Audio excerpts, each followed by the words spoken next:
What's up, African Fight Fam? It's your boy JB back again with another episode of the African Fighters Podcast. I know you've been waiting due to technical issues. We couldn't start on time, but thank you for staying in locked. Well, I'm talking about the one person that is on the stream right now, but regardless, guys, it's a packed house today. We have a full panel. Not necessarily very full, but I would say 3 is a crowd because we are 3 that is going to be chairmaning this occasion today. I remember your humble host, Jibril Aminu from the African Fighters, and today we also have the constant face of poor internet connection from Lagos, Nigeria. Ladies and gentlemen, Tobi Aderemi.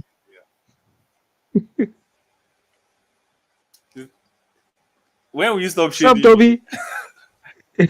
I'm good, What's up, guys. Tobi? Nice How you to be doing? here. I'm doing great. Great. I'm doing good. Is your connection going to hold up today? Hopefully, we'll see. All right. Okay, guys, and then the third person that is here, ladies and gentlemen, he was here last week. He was here a couple of weeks ago, a couple of months ago. Ladies and gentlemen, the president of Israel Adesanya fan club from London, England. Ladies and gentlemen, Demola King Dems. What's up? It's nice to be here today. All right, guys. Boom. Here we go. So we just got Demola to get on board. Me and Tobi were here scrambling through the topics. We scrambled the topics. We're looking for things that will interest you guys that we should discuss about. But yeah, we got some.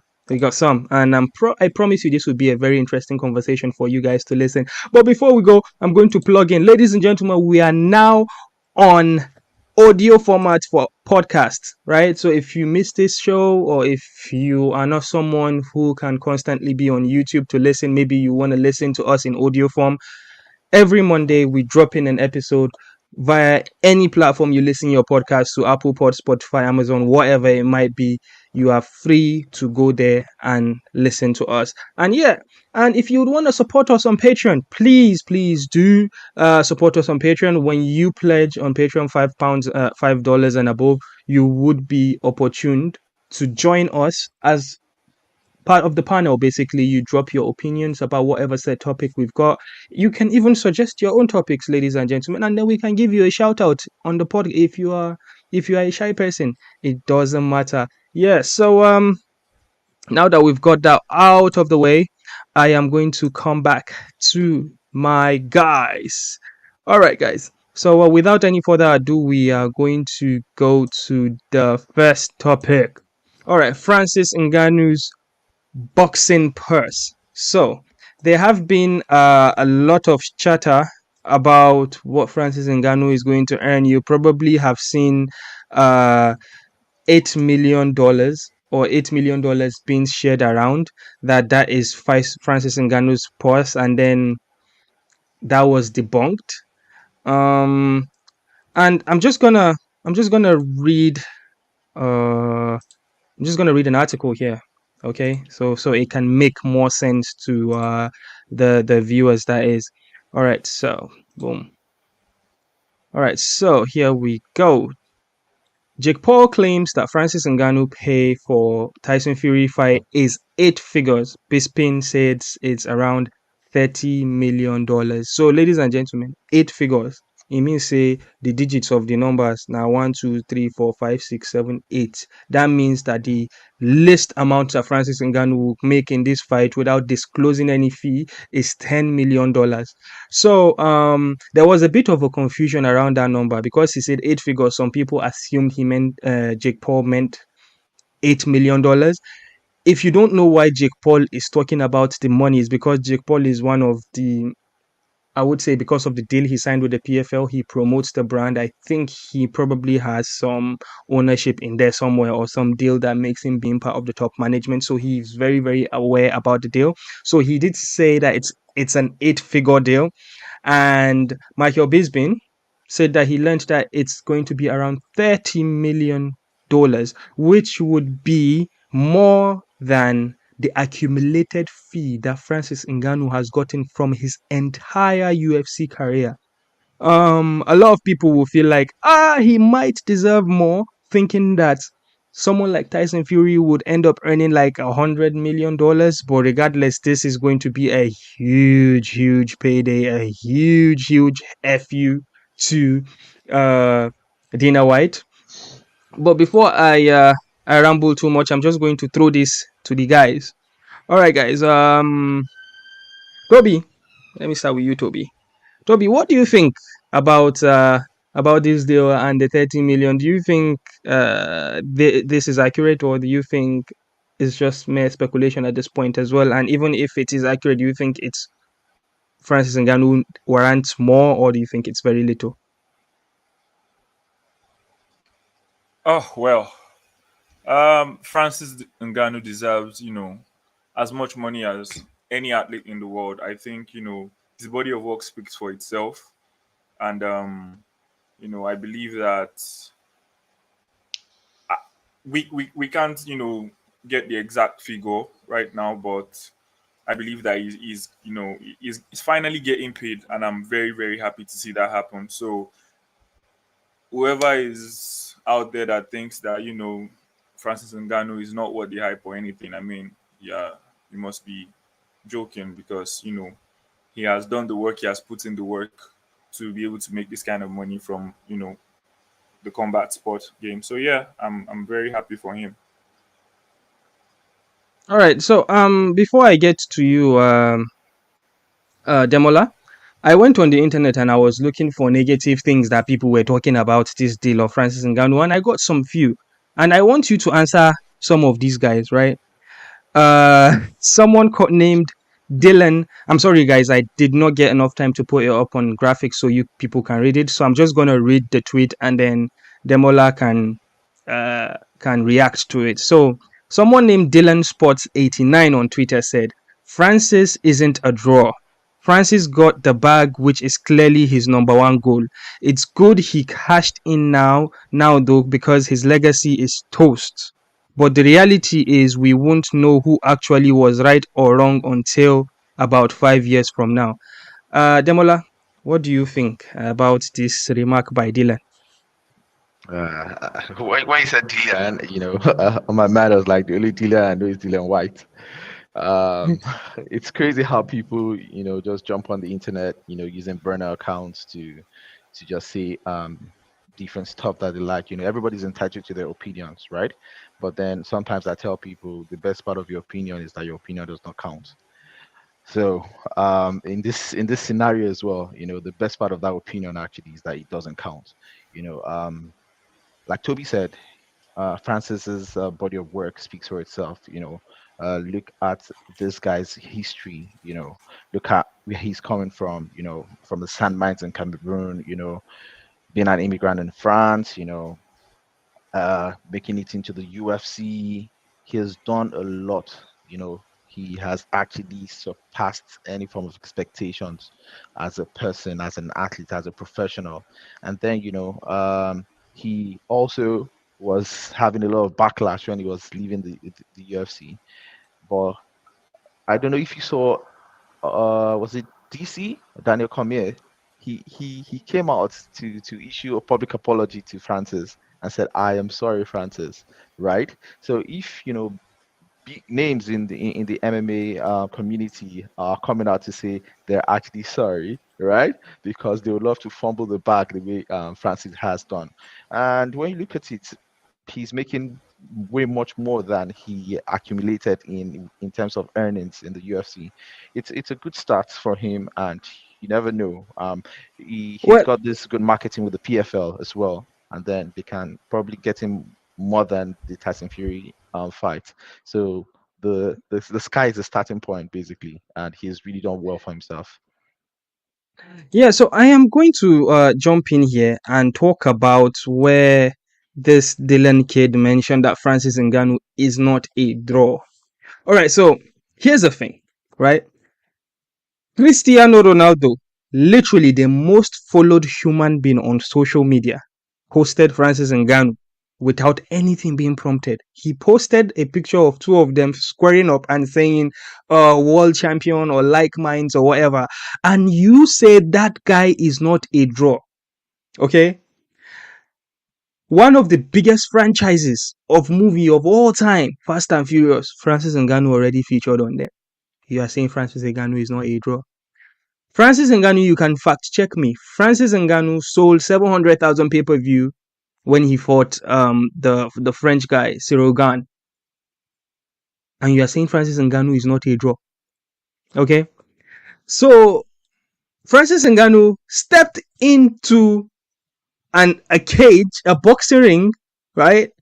And baddest man on the planet stepped into a boxing ring and squared up with the linear boxing champion, and all social medias everywhere went agog posting about it. Baddest man on the planet, who's going to be the baddest man on the planet? And you say he's not a draw. He has proved he's been a draw when he main events. Cumulatively, his fight with Stipe Miocic, but the second fight with Stipe Miocic and his fight with Cyril Gane, easily 1.2 million together pay-per-view buys, and you say he's not a draw. Well, I guess in the last line that Dylan said, yeah, so in the last line that Dylan said, I guess we would have to wait 5 years and see. Dylan, we're not waiting to see anything. Francis Ngannou has made the bag. He's a huge draw, and this is going to be incredible for him, even though we don't know what the outcome might be, but this is going to be super, super incredible for him, and I'm stoked about that. All right, so I'm just going to read one more tweet, okay?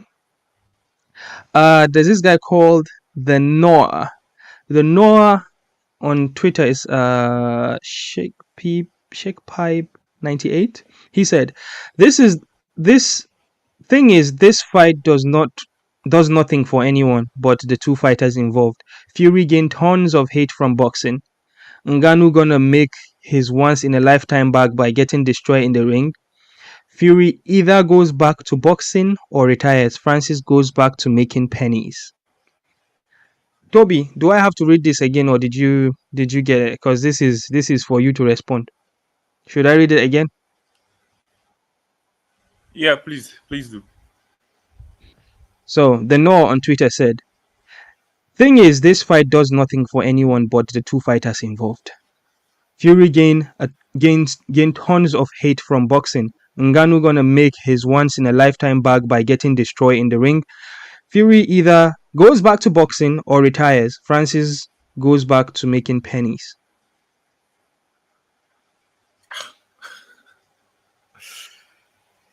Okay. I just want to put it out there that, like, these guys only get this amount of money not just because of this fight, but because of what they've been able to do in the past, right? So I don't think it makes sense to just, throw so much debt on their accomplishments. I mean, if it was that easy, anybody can put up a exhibition fight and then try and make as much money and see how well that works for you. But Fury, I think, still has, I think, 2 or 3 more boxing fights. If he's willing to do it. I mean, there's the fight with AJ that can still be a very big payday, depending on what AJ does with Dylan White, and if he gets through the other guy, Wilder, yeah. And for Francis Ngannou, I mean, he'll probably go on and dominate the PFL. All this talk about his legacy being done and all of that, I think what he has done for the sport, what he has done for Africans, as a whole, I think it's cemented in history. He'll be forever remembered as, a champion that he was and that he might still be in the future. So, all right. Yeah. So that does make sense. I understand, and I agree with you with most of the things you said. But still talking about Francis Ngannou, I'm just going to jump into something real quick and talk about his relationship with Dana White, which has been very public in the past. Well, and still currently. So, according to Marquel Martin, who is Francis Ngannou's manager, if you guys can remember a couple of weeks ago, Dana White was talking about, I don't like gimmicky fights. I would want to see John Jones versus Tyson Fury in a cage. I'm open for that fight. It's gonna be badass, right? You know, Dana White, he likes saying it's gonna be badass, right? So now, apparently, this wasn't only surface conversation. Apparently, this actually did happen. Dana White and his team sent a contract or sent a deal to the Saudis and whomever is running Tyson Fury's thingy, and they rejected the offer basically to fight John Jones in a cage. I will say this: if I was Tyson Fury, I would also reject it because think about it, right? You fight in MMA with John Jones, right? And you don't even have a control about that. It's Dana White that is going to be the person that you are doing business with. Or go to the Saudis, collect Saudi money, and fight boxing with someone who has never been in a professional boxing fight before in Francis Ngannou. Which one will you take? And you get to keep your title regardless because it's not going to be for the WBC heavyweight title. I would definitely pick to fight Francis Ngannou.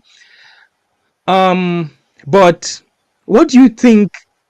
What do you think about Dana White being a little snake, basically trying to sabotage this whole deal for Francis Ngannou? I'm going to go to you, Demola, first. What do you think about this? I've already said this, Dana White is a businessman. Let's just put it that way. And then, being, a cutthroat businessman, being a capitalist, you always want to, I studied economics, and in economics class, the basic economics, they used to tell us, every business owner wants to maximize profit. You get it. So that's just his mentality. So he would actually maximize his profit at almost any cost, a lot of times. And it's quite clear that he did not have he doesn't have a good relationship with fighters who actually are not company men, who are bold enough to criticize the UFC in public. So we can see that it's a repeated pattern with the likes of John Jones, right, in the past, and see what happened to Francis. Even while Francis was within the UFC, he was unable to have that proper negotiation, and apparently we've actually seen it all play out all the time with fighters who would openly criticize the business model of the UFC. So it doesn't come as a surprise at all. And it's actually fantastic to see our African brother Ngannou get one up over Dana White. When the deal was announced, right, about the fight, people were all over the internet saying Francis won, Dana White 0. You get to say it's a big win for Francis over Dana White. To be fair, Francis Ngannou has been winning. Because him beating Cyril Gane defending his heavyweight title was a very big FU. Double fingers like this to Dana White, because Dana White was already promoting Cyril Gane as the next big thing, right? Because of, oh boy, he could only imagine what Dana was going to say if he actually lost that fight. But I'm going to throw the same question to Tobi. Tobi, do you agree Dana White is being a bit of a snake with Francis Ngannou's deal? I agree. I think he's going out of his way to, but I don't think it's from a personal point of view. I think it's trying to keep control of being the top echelon of what MMA is in today's world. Ngannou's success after leaving the UFC just shows fighters that what, I don't have to deal with this. If I think there's something better out there for me, I can go get it, and that somewhat threatens what Dana White is doing with the UFC. So I can understand why he might have issues with Ngannou's success. Whether it's personal or not, I'm not entirely sure. But listening to what Fury said on the Twitter space where he disclosed the contract that was sent from the UFC, it seemed like a somewhat desperate attempt. Like it wasn't going to happen either ways, but he just wanted to just try and see what was going to happen. So I'm not entirely sure if it's personal, but I can understand why he's trying to do that. All right. I think we've chatted enough about this. And I think what we are going to do now, ladies and gentlemen, I'm going to do a shameless plug again. My shameless plug is, guys, we are now on Audio Pod. You can get the African Fighters on any platform you listen to your audio pods from.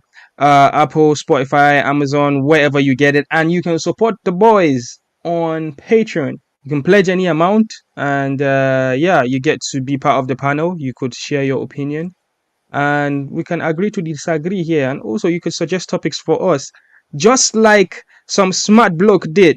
But before we get into that, ladies and gentlemen, we'll go do a little prelude.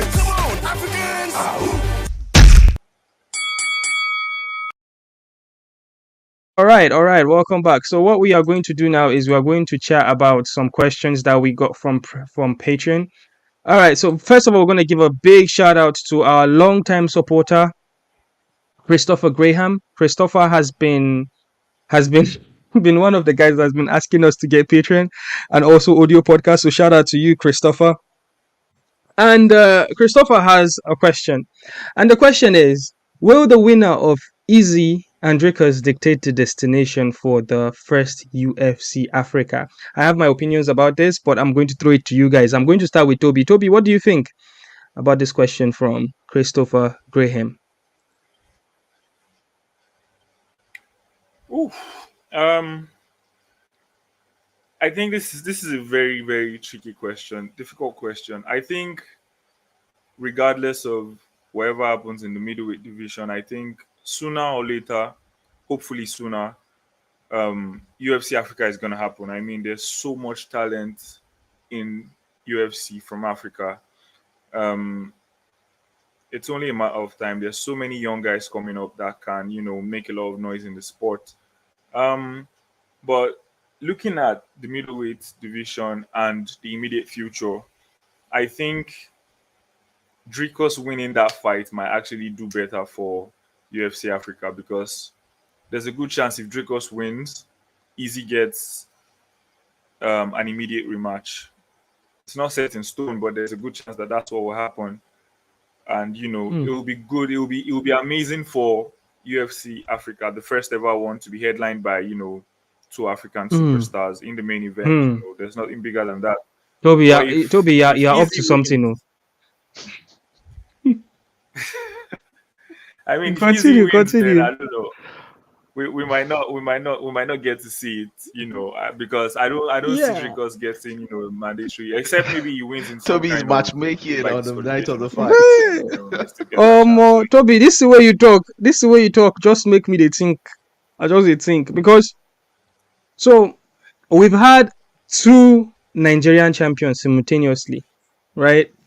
And if a Nigerian champion can bring UFC to Nigeria, it would have happened a long time ago, because we had over a year, we had the dominance of Ngannou, Usman, and Adesanya, but it never happened. Let me right? Wait. Let me finish my point. But and we've been talking about UFC Africa. We've been talking about it happening in South Africa, right? And I had a chat with Dricus like about 2 years ago. It's on you can search our YouTube channel. It's down there. And we were talking about UFC Africa and the fact of him being. And first of all, I asked him, Dricus, is it going to be a pay-per-view or fight night? He said, definitely a fight night. Right? Right now, it's not going to be a fight night. We know that now. Rumble right? in the jungle too. So he says, and he would be on the main card. So he wasn't even thinking about main eventing it that time. Right? So, but then we all know the potentials of UFC happening in Africa, although Dana White talked about it happening in Senegal, hinted that it might be in Senegal. But we all know that the place that has MMA smart fans is South Africa. The place that has the venues is South Africa. So, this is not me, because I don't want people to come to me in the comment section. This is Tobi that said so. If Dricus beats Adesanya, it's not me that said it. It's not me that said it. If Dricus beats Adesanya, right? Adesanya gets immediate rematch, and the rematch would be in Africa, in South Africa. And you know it, and I know it, that the audience that is going to be there is going to be like, when South Africa plays rugby, when the Springboks play, you would see like a lot of white. It's mostly a white crowd. Right? White South Africans. I feel if the UFC goes it's gonna be the same. It's gonna be the white crowd, and they're gonna boo the heck out of Adesanya. And then it's going to be confusing for the guys in the West, the guys from America and the UK. Watching, this is UFC Africa, right? And the black guy is being booed, right? So this could happen. But I'm just re-emphasizing Tobi's point about UFC Africa and which storyline is going to take us to UFC Africa. I don't want to see Easy lose to Dricus. Don't get me wrong, okay? Because I saw someone in my comment section a while ago. He was saying in our comment section in YouTube that that Jibril guy is one of those Africans that pull Africans down. So that is my take. That is my take. I'm just re-emphasizing what Tobi was saying. It's Tobi that played this hypothesis, so it's not me. So you're in trouble. You're in big trouble, right? I'll have to jump in here, right? Yes, please jump in. So the facts are these. Number one, recently in one of the pay-per-views post-fight press conference, one of the journalists asked Dana White about UFC Africa, and then he said, that's in the pipeline, and he specifically mentioned that Nigeria is the frontline country to host that. So Nigeria it is if UFC Africa is going to happen. But then I'm going to bring in a new perspective into this whole conversation. Somebody was asking me earlier today that Sydney, Australia, 9 weeks from now, what's the possibility of seeing Adesanya versus Dricus headlining that card? And I was like, there are a lot of factors that actually play out in making these fights. You don't even know what the medical suspension for Dricus is going to be, right? We don't know if Dricus is going to be able to recoup, have a fight camp, to prepare for his first title fight. He may not want to do that, within 9 weeks. And that being said, I think for Sydney, I think 296. UFC 296, the more probable fight to happen would be Adesanya versus Strickland. And in the event that Adesanya versus Strickland happens for Sydney, right, and hopefully Adesanya actually, walks over Strickland, then we can have UFC Africa with Dricus, waiting in the pipeline to have his title chance against Adesanya. So that's a different angle of things. We might not just see it immediately, and that fight, the very first fight, might be what is in store for UFC Africa. Yeah.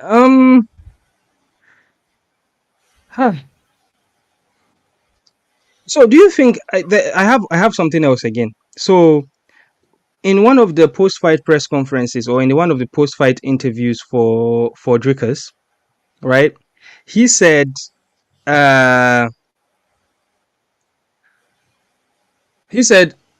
he's going to take advice from his camp. He might not be ready for the fight because it's going to be in 9 weeks. Right now, probably 7 weeks. Exactly. He might not be ready to turn around and fight. So he's saying, now I'm the number one contender. I'm the challenger. The champ has to wait for me. That's what he said, right?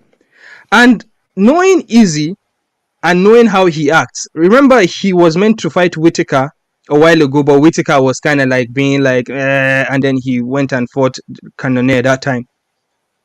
Easy can be like, guys, things just got interested. we have somebody here that is going to shock you guys. Ladies and gentlemen, it's Mario Abalogun.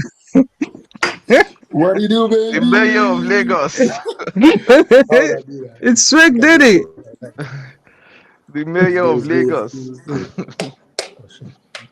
Yo. So, make I finish my point. Then I swear, Mayowa, you have to come in here after I finish my point. So we're talking about, as you can see, the topic there. Will the winner of Easy and Dricus dictate the destination of UFC Africa? So we were talking about. Okay, I'm just gonna fill you in briefly, real quick. Tobi said that if Dricus beats Easy is going to get a rematch real quick, and the rematch will be in South Africa. I did not say it. It's Tobi that said it. Okay, so and Demola, if I'm correct me if I'm wrong, you said the first fight might actually be in Africa, Yes, right? exactly. Because I don't think Dricus is going to be ready in 7 weeks or So, but yeah, here's the thing: a short notice. I don't think Easy is going to say, "I'm going to wait," right? I'm He's not going going to to wait wait. for I you. think he's He's going to going. fight He, Strickland. yeah, I yeah, think that's what's yeah. going to So happen. Easy might be like, "I'll fight Strickland" because he feels like it's going to be an entertaining fight. It's going to be something that we would see the press conferences and be like, "Oh, we've got to watch this," right? And that happens, and then Dricus have to wait, right? But I'm just going to throw it to Swag Daddy, Mayowa Balogun from Lagos, Nigeria. Mayowa, real quick, tell us, winner of Easy and Dricus, does that dictate the destination of the first UFC Africa? I'm gonna lie. I think that regardless of who wins or loses, I think the first African fight is in South Africa. That's just the truth. It's easier for them to do it there. So, I don't think that. so how about the Australian fight, UFC 294? That's it. That is the 96. one that was in that 96, right? Yeah, Or 96. 94. I think Dricus will make the fight, and there's no reason for him not to. And I feel like if he doesn't make, well, he'll make the. I think he'll fight in September. Personally, I think he will. Mm. I think he will. Okay, Because he didn't but get any injuries. There's no reason for him not to. The only thing I will say he doesn't want to do is because he will say he doesn't want to do anything on Easy's terms, which is crazy because either way, Easy is the champion, long-time champion. Everybody is on his terms, and Easy always picks his shots. I'm sure Dricus might try to say, "Oh, no, I'm my own man, I'm whatever." But I think he'll fight in September, personally. all right. Okay, so I think we've spent enough time on this topic. We're just going to go to the next Patreon question. It's early predictions for Ngannou versus Tyson Fury. I'm going to go last. I feel like we all know what is going to happen unless we are lying to ourselves, right? But let me go to Demola first. Demola, you tell me, what do you think is going to happen in this fight? Predictions, Ngannou Fury. We all know we're gonna see a Fury masterclass, but I'm just praying, for that fight to go to decision. But apparently, we know who's the apparent winner. But I just pray it goes to a decision. I don't want to see a Conor versus what's his name, Mayweather. But actually, You think Conor and Mayweather, that was entertaining, Conor and Mayweather, that was a wasn't good it? fight. Very, very, very good fight. Conor won like first. Yeah, four, it was. Yeah, but then Yeah, Mayweather actually wanted that fight to extend that long. Still, That's the still, reason you know, why. you know, you know what I'm thinking. I'm thinking we've seen Fury versus Carlos Takam, and I kind of feel like it's going to be the same thing. It was a bit disappointing to see because you could clearly see there is a huge skill difference, right? Takam was just surviving basically, and they had to just stop the fight by TKO, but it wasn't like it was just a bit embarrassing to see. I kind of feel like Francis Ngannou is not very quick with his feet. Even when he strikes in MMA, there's this walk he does. He slowly comes in and then Telegraphing, he throws and stuff. telegraphing the shots. I feel like Fury will dance around him, but that's not my prediction. Maiwa, you tell me your own. Maiwa, come on, stop eating here, man. Sorry, don't be angry with me. I'm very hungry. Guys, listen. Ngannou is 36, 37 years old. We're happy he got the fight. Me, I could not. You know what's crazy? When we went through the process of him leaving the UFC and stuff, I was like, there's no way he'll fight Fury. And then as soon as Fury got Usyk, I was like, you know what? It's possible. Because Fury was looking for big money. And the only way you can have gotten big money apart from Usyk Low risk, high reward. was Ngannou. Because I knew AJ will not fight him. I knew he obviously won't fight Wilder again. And the other guy was pushing for was Joe Joyce, but Joyce lost. So anyway, I think man, you guys watch Ngannou series again. You guys remember that fight? I don't know. All right, okay. All right.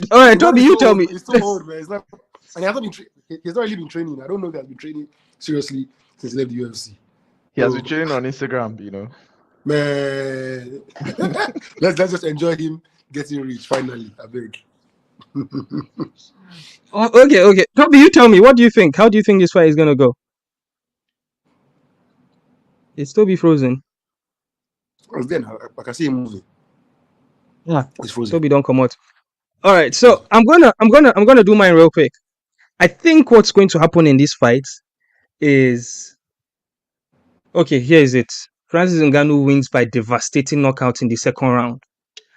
It's possible. The story is more.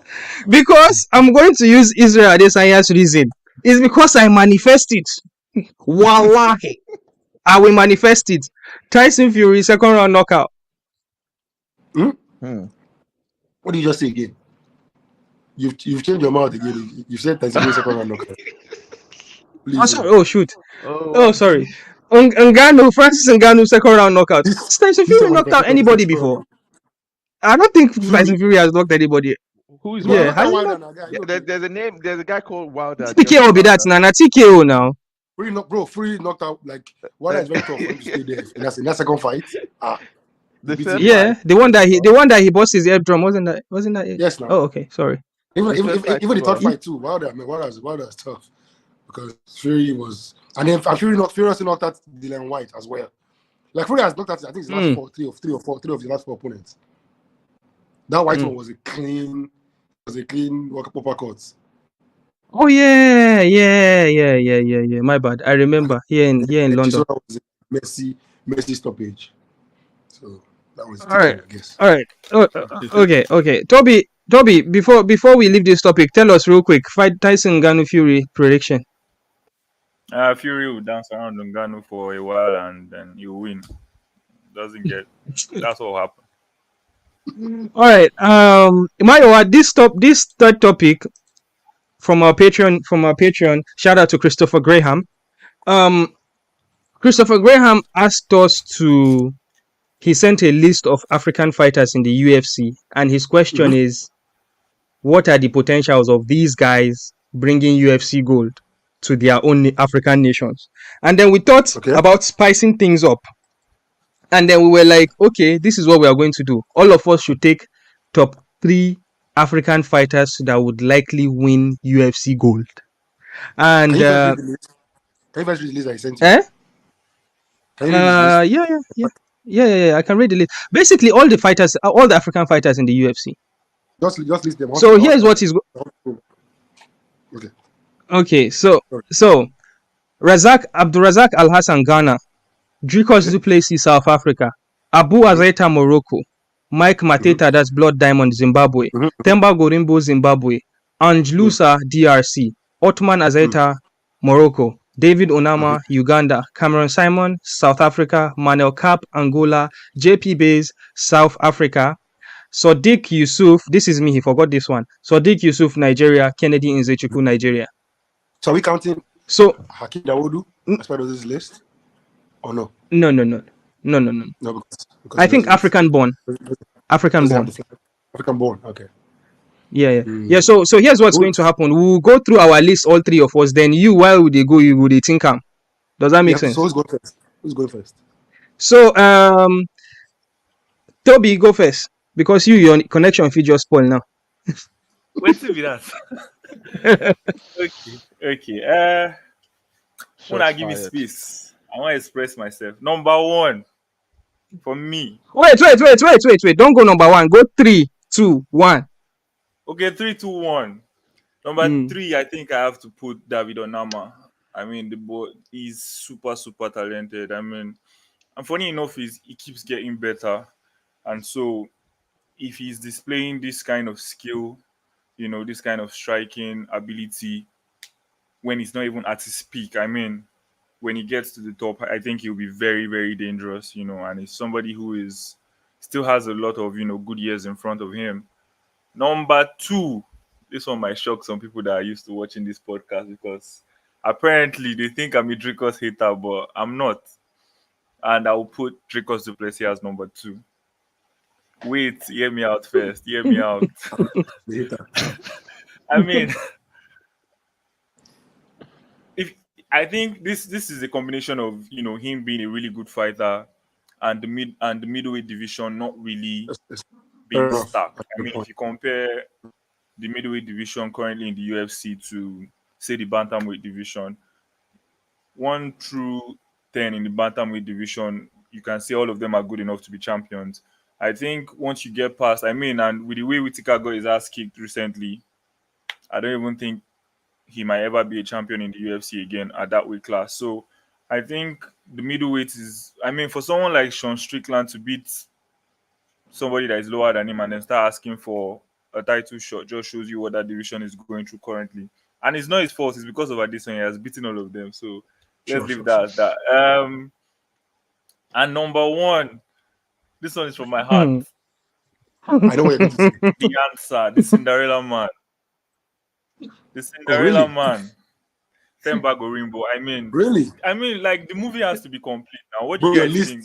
your list You is know, so we crazy. just need that last part. Then Your list is so we crazy just because, add to like, film. you missed a serious guy that is so crazy to me that you missed. But we'll get there.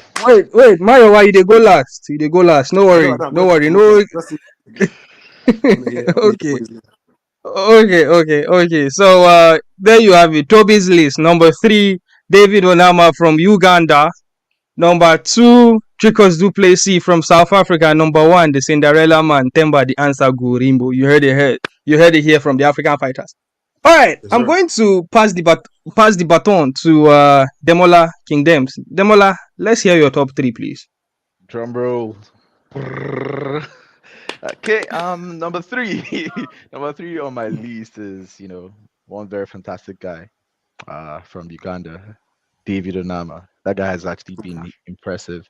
And I can see the trajectory, when you see a fighter improving in every fight, you see that trajectory that, okay, this person has the potential to become, champion. And I see that hunger, that drive, that determination in him. I think that guy has a bright future. So David Onama for me is number 3 on my list. Then number 2 on my list, I don't know if this is a bias. I think my top 2 are kind of biased. Number 2 is Themba Gorimbo. He's our boy. Definitely, I wish him the very best, and I see that passion he's got for the sport, right? And I see the hunger, I see the drive, and I wish him very, very well. And number 1, the topmost bias is my boy. I've had a number of interactions with him, and it's somebody that's close to my heart. I pray for him in every of his fights. And that is Kennedy Zechiku. Man, I wish he's a very fantastic guy. If you have like personal interactions with him, he's a really fantastic person, and I really, really wish him all the best. So those are my top 3. Number 1, Kennedy. Okay. Themba, and number 3, Onama. Let me summarize for you guys. So you heard it. Demola has his top 3. He started with Ugandan David Onama. Then he took his boat to Zimbabwe to Themba Gorimbo, and then finally home to the motherland, Nigeria, with Kennedy, the African Savage Nzechukwu in the light heavyweight division. All right, so I'm going to go with my own. Initially, Themba Gorimbo was in my list, but he has already received love from 2 of you guys. So I'm going to take him out of my list now. Okay, so I'm going to stir the pot a bit. Okay, number 3. If I say everybody they start with Onama, and they give him to Onama number 3. I finish now, bros. I finish. David Onama, yeah. I think his grappling is underrated. David Onama's striking is, and a patient David Onama, because we saw in his last fight he was more patient, because initially before his last fight he's like a dog. He comes out scrapping. If he just feels like he has touched you, he goes in for the kill. You understand? Very reckless. But now when he don't calm down, I swear he's going to be a problem in that division. Number 2, I'm going to take this to Angola. Starboy Manel Cap. See, do you understand what I'm saying? Like, fantastic. Yeah, listen to me, yeah. Okay. Listen to me, yeah. That guy is great, man. Starboy Manel Cap is literally 1 fight away from the title. Like, he's among all the people that I'm listing. among all the people that I'm listening, he's not even like he's not afraid of the bright lights. He's already been a champion. You understand? He the current champion like this, the current champion, he was robbed on his fight with Pantoja. I think he beat Pantoja. Before he wasn't robbed in that fight. Sorry? Nobody's going Just- to fight Manuel Cap. He wasn't robbed. They are He going just, to get injured. He just started to Yeah. Whatever you call it, he got the last round, but you can see Pantoja struggled to finish that fight. So Manuel Cap is already tested. The only issue that Manuel Cap has is making weight. And I swear, if that boy consistently makes weight, one more win, he's in the title picture because number one, he's very sellable. Wait, As long he doesn't even speak he has English. one He more got a problem. tough fight coming. You understand? One more problem that He he got a has. tough fight Yeah, coming, though, yeah, so- He can't. yeah. He does. Yeah, can't- he likely will fight Kai Kara France in Sydney probably, That's and a I think he's tough- going to that's a he's tough going to fight. beat him. Inshallah. So, That's a tough yeah. fight. My number 2 was Manuel Cap, and my number 1 is not going to be popular with you guys. My number 1, I think this kid looks like he's already in the top 5 of his division, and that is Cameron Simon. I saw Cameron Simon in his last fight, and what he showed me grappling wise, he was under in guard. He was pulling different type of submissions. He on the feet, he's very, very good with his striking. K1 kickboxer. I think right now, as we talk right now, Manuel Cap can beat anybody from top 15 to top 5. From 15 to 5 in the contenders of his division. You mean Simon? Sorry, Cameron Simon. Did I say Manuel Cap? Yeah, I mean Cameron Simon. Cameron Simon beats 10 out of the 15 people inside the top 15 in his weight class. How about the top five? So Okay. the top 5 nine be the place where I think it will be a bit competitive. I'm looking at like them Corey Sandhagen. I'm looking like at their Purian. I tell you, wallahi, that boy, Cameron Simon, that boy is a problem. You guys will not see it now. You there, but just give him 2 more fights. I swear, when I go confess. I believe that Cameron guy Simon actually is my. I believe he's very Wait, great. wait, but wait, then he why- has what are you holes in his betting game he this? needs to fix. What fight is convincing you that he's the real deal? It can't be this last So one. here's- He beat somebody who trained for him 3 fights. So here's the thing. The way I saw him comfortable in there, the way I saw him striking, even when they overwhelm him, like the confidence that they see for him body and the way he easily switches stances, the way he easily grapples, I feel like he's levels ahead plenty of the fighters in his division. That's just me saying, just Okay, potential that they see. Okay. Let me Well- ask you this question before we go forward. Mhm. Okay, so against his last 3 fights, he has always ended up Mhm. on the bottom, on the ground, and finds a way to scrap up.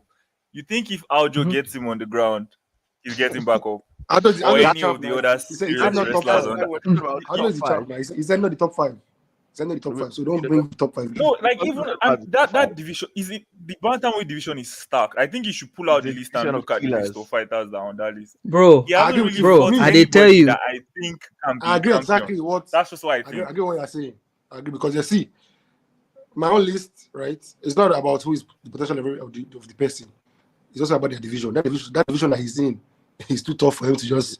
It's a That's- bro, division that's- of killers. Wait, guys, call me for my list. I beg. Guys, what can I call for my list? All of them I don't call on a list. I don't call my list. Why do you have problem with my number 1? No, We have Wait. I legit think he needs to drop weight. I think he needs to go down a weight class. to be fair. Jibril, did you exactly my point, Toby, right? I was saying something the other time, the last week, right? That I feel like it's quite small for that division. You know, He when is. you look at people like Yan, look at the champion, look at who else, Merab, look at these are killers. These guys are And that division is Right. scary. But I swear, I dey tell una. Top 5. look at Scary. I dey tell. I believe. This guy just lost to what's his name? To He just Sanhagen, lost the other to- guy, Vera. No. He lost to the boxer, Rob Font. The guy that fought Rob Font last. What's this guy's name? He's very good. It was like 5-0 before he fought Rob Font, favorite in that fight. His name is skipping me So- right now. So here's the thing. My eye test. Don't tell me say that guy in a championship material. Don't tell me say Hey, Cameron which second, Simon in a bro? championship Yeah, material. yeah, I What is cannot that, wait. bro. Anyway, I cannot wait to hear Mayowa's top 3. Mayowa, go. So it's funny because I actually had Simon in my top 3 initially, but when I remember that he's a 35, not the 25, I said I don't think that division is tough, bro. Like it's not, like guys like Barcelos are not ranked in that division. And these are guys that are tough. The guys like what's that wrestler? What's that short wrestler that just look at all these guys? I can't remember their names. Anyway, my list is number 3. More. It be like say this guy they prank us. So he just say number 3 ink on disappear. I swear. They Lagos something. Mayowa is pranking Never- us. Never took my light, so I have to leave my Wi-Fi is off. My Wi-Fi is It's connected. not only me. You know, So Ah, I need to get okay. to that second. Right? It's going to give me 2 seconds, but I don't know if you want to continue in Yeah. darkness or I should wait. Just continue with your audio. We they hear you.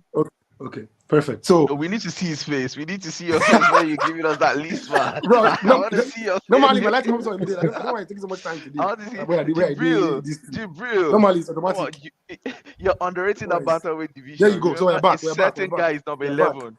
We're back. The Okay, perfect. So my Magomedov. list, what I did was that you have to consider the guys how skilled they are, how close they are to the championship currently, right? And how open the division is. So initially I had Simon number 3. I changed it to Kennedy because Kennedy is in a division where number 1, that belt is changing literally every 2 weeks. So Kennedy can get there quickly. You understand? And he has the skill to get there, I think. Up well with a lot of those guys in that division. Can you guys hear me? Yeah, we can Yeah, hear yeah, you. we can hear you. Hello? Can you guys We hear can me? hear you. We can Yeah. hear you. Hello? We can hear you. We can hear you. Can you hear us? Okay, perfect. So I said number 3, Kennedy Nzechukwu, because I think that he can match up well in that division with a lot of those guys. Number 2, I actually have Manuel Cap number 2. Because it's already close. Like you're right. If he beats Kai France,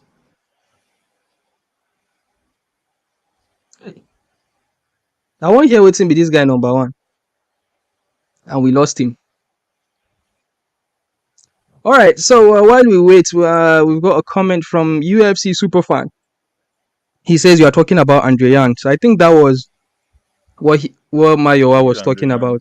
The wrestler. And he's talking about Yanez. Adrian Yanez.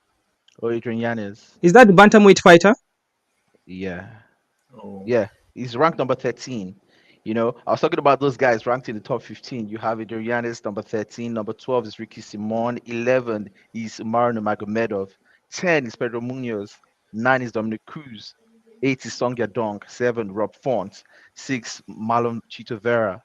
Come on, these guys. Who's- Wait. Who's- Oh, Adrian, that's what I was looking for. Adrian Yanez, yeah, the Can- guy. Yeah. Hey, I don't know if I say. Anyway, sorry. Back to my list now. So I had Nzechukwu number 3. I think that division is very open for him, based on the way people are going in and out. And a lot of those guys are actually older guys. Number 2, I have Manuel Cap.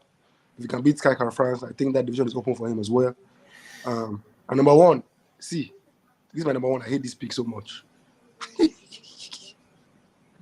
I don't like this guy, but we have to be honest. Dricus du Plessis is the most likely guy to win the He's going to fight for a title next. He can win the fight. He's the number 1. There's nobody's closer to the title than Dricus du Plessis. You see what he did to a guy that everybody said is the best guy in the division. It's not for easy. People are calling him the top 5 middleweight of all time. That's how good Robert Whittaker was, and he made him look bad. And I said before the fight that if he can beat Robert Whittaker, I'm officially worried. I'm not gonna lie. Now I feel like it's a good matchup for Easy, but for someone to knock out Whittaker like that, you have to be worried about him. That's just the truth of the matter. You have to take him seriously, and I think that he's a live underdog. He has a lot of power. He can wrestle. He's obviously going to wrestle Easy. Obviously, Easy will be ready for him, but you have to say Dricus du Plessis is the number 1 guy. It was like he's winning UFC gold because he can win it this year in like 3 months. right? So that's my list. Well, I decided not to put Dricus Duplessis there because it was a no-brainer. You understand? Like he's already there. But here's I'm going to give you another chance. Okay? Let's assume Dricus Duplessis is not your number one. Okay? So it's not Going my by number how one. wait. Going by how you don't put your list, that means say Manuel Cap is number one, Nzechuku is number two, then who is your number three? Hey, she be say Nepa don't carry light again. Oh. There's still there is still light. There's still light. It's the internet that went Wait, off. why we wait for him? Why do you guys agree that Nzechuku can be a champion Okay, at he's, that weight class? Exactly. Okay, Yes, he he's can. back. Definitely. Nepa is switching. Don't be angry. He just brought the light back, so I'm switching back. Go. What were you saying? Mm-hmm. I was saying, who would be your number three? Man, that's a good one. I want to go out of the box for this one. I like Onama. I think he has holes in his game. But you know what? I like Angelusa has only fought once, I think once in the UFC. Or twice. I think this once or twice. But I like Angelusa, man. I don't know if you saw his I think after his Dana White with Jack Della. Contender Series, he fought once, didn't he? Angelusa from DRC. Yeah, I don't know if you saw his fight with Jack Della on the contender. For Mm. fuck's sakes, man. Give me my fucking thing. Hello? Can you guys hear me? Yeah, we can hear you now.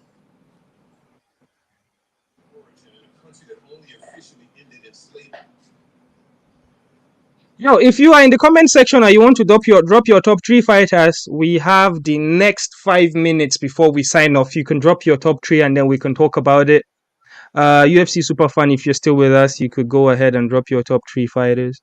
Yeah, Mayowa is having internet connection issues. But yeah, this has been incredibly interesting. But before I move to something, Toby, you were asking a question. Yeah, like I don't know. It's not hit before they come for me. Except but for I his don't division, know. right? For his division. Come on, the belt keeps changing that division. And if you look at the quality of the guys in that division, he can stand against them. So the only thing he probably needs to improve is his grappling. And apparently he's with say But the Sabib grappling and, is a big problem for him. It's I like don't a think that big big. I don't hole think in it's his that big. game. I don't think it's that big. It's not that big for him. I don't see him, It's not so surviving big. a grappling match. Have you seen his loss to Paul Craig? I think that was like his second fight. He won that fight now. He was winning that fight. He almost finished the fight. Paul Craig just pulled guard and pull him. And have you seen his fight with Carlos Ulberg? Carlos Ulberg is one of the light heavyweights that those guys in the UFC are pushing. He did amazing. He knocked out Carlos Ulberg. See, in my opinion, Kenny has only lost one fight in the UFC, and is that Korean guy that he lost to? That Korean guy will just go him for fence. But yo, guys, Nzechuku has been a main event in the UFC already. Promoted to main event, he was a lucky main event, but yeah. But I think like even when he lost to, I think they robbed him against that. What's that boy that he fought that beat him?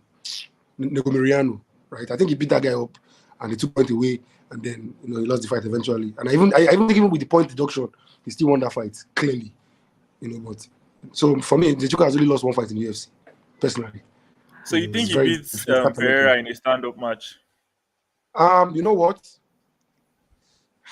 I won't say I trust his chin because I've seen him taking so many shots before, but like the way he lost to that Ujong was disappointing. Was very disappointing. That one really broke my heart because that guy is. No, but he has won like 3 fights after that, and sure. We don't understand. Still, the thing about him, but he's striking. He takes many shots early. And Pereira, he takes too much shots in the beginning. Yeah, but I think but here's the thing. But if he grapples Pereira early, I think he can finish him. That's what I was saying. He can grapple Pereira. And guess what? He's also very powerful. Grappling is not even that good, in my opinion. I don't think he's the best grappler. I don't think that's a strong point for him either. But then he can actually improve in terms of grappling, and that was the very first thing I told you, right? If he can improve his grappling, work on that. I don't know, probably. go chill So, out with okay, so the apart Okay, with okay. the So Pakistani brothers or before we go for, something, I think John right? Jones was speaking to Ngannou and said you need to, I think, 2 years or so to try and improve your grappling. I mean, Cyril Gane has been preparing for the John Jones fight for since God knows when. no. One grappling match, and that's the end, Wait, right? wait, wait, wait, wait, Don't look guys! at it I'm like going to that. jump in here. I'm going to jump in here. Shout out! I'm going to enter our comment section. Shout out to UFC Superfan. He mentioned 3 names: Easy, Alex, and Edwards. These are all champions. I don't think UFC Superfan understood the question. The question is which current 3 African fighters that have never been champion will likely be a champion.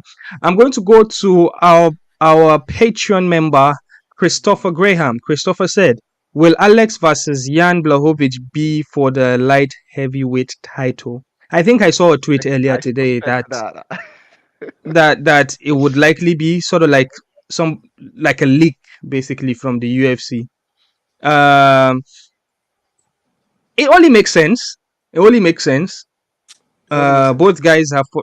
It does make sense. Then who else will fight for it? They are not going to make favors for that Russian fighter, Askarov. Ankalaev should, any fight for a title should have Ankalaev in there. I think Jan has fought for a title how many times already now? 3 times or so in a row out of the last 4 fights.